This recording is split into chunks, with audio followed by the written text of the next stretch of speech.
마을 전체가 불길에 휩싸였습니다. 휘날리는 불씨에 도로에선 겨우 앞만 볼 수 있는 정도입니다.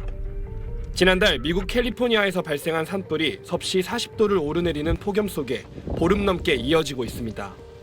지난달은 관측 이래 전 세계적으로 두 번째로 더운 7월로 기록됐고 올해가 지구 역사상 가장 더운 해가 될 걸로 예측됐습니다. 과학자들은 지난해 말부터 시작된 엘니뇨의 영향이 크게 작용한 걸로 보고 있습니다. 이런 기후변화를 막기 위해 전 세계가 대기 중 탄소 농도가 더 이상 증가하지 않는 탄소 중립을 위해 노력하고 있지만 탄소 중립 이후에도 엘니뇨는 더 강해질 수 있다는 국내 연구진의 연구 결과가 나왔습니다.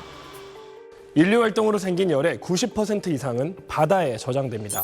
바다가 온난화 속도를 낮추는 역할을 하는 셈이죠.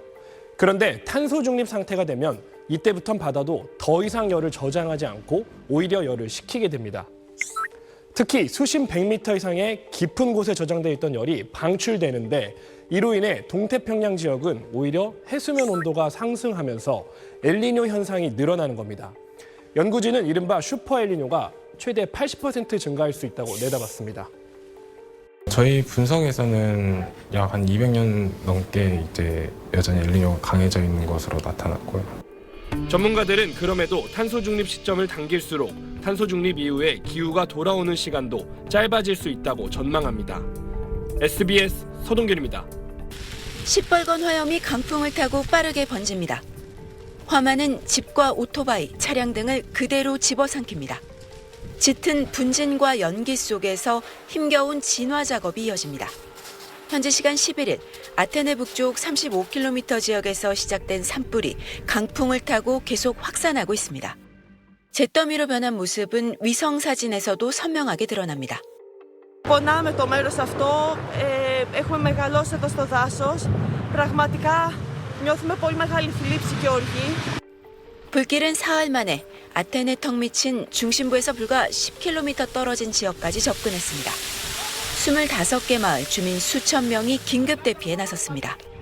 대피령이 내려진 마을 중엔 마라톤 발상지로 유명한 마을도 포함됐습니다.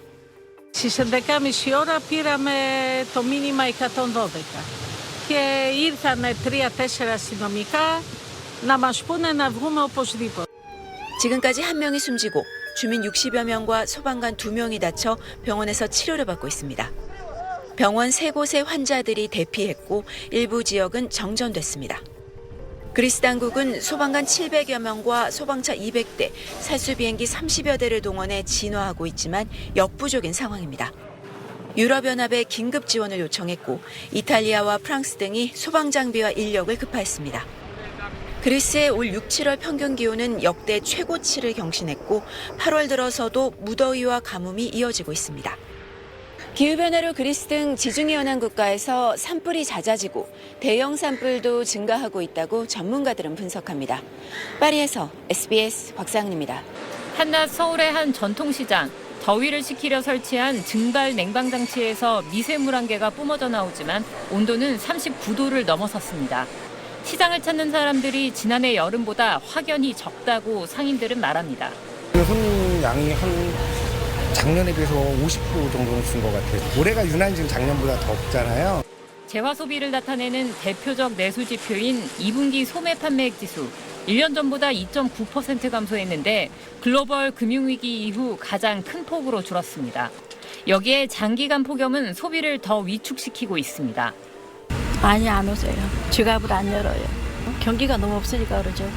물건이 항상 준비돼 있어요. 혹시나 하고. 근데 역시나. 경제가 너무 어렵고 덥기도 하고 물가가 이제 비싸니까 diesel 쓰면 집에 있는 걸로 대충 먹으려고 하고. 소상공인들은 체감 경기가 전달보다 더 나빠졌다 응답했는데 주된 이유 중 하나가 폭염 등 날씨였습니다. 소비 자체도 위축되어 있고 폭염 아니면 이제 그것도 뭐 비가 소비자들의 활동까지 당연히 그 제약을 줄 수밖에 없는 거죠. 적상초와 시금치 등 채소류 가격이 한 달 사이 많게는 30%가량 뛰어 좀 진정되는가 했던 식품 물가가 추가로 들썩일까 염려됩니다. 보편적으로 다 올랐어. 근데다가 이제 추석 돌아오잖아요. 원래 추석 돌아오면 오르거든.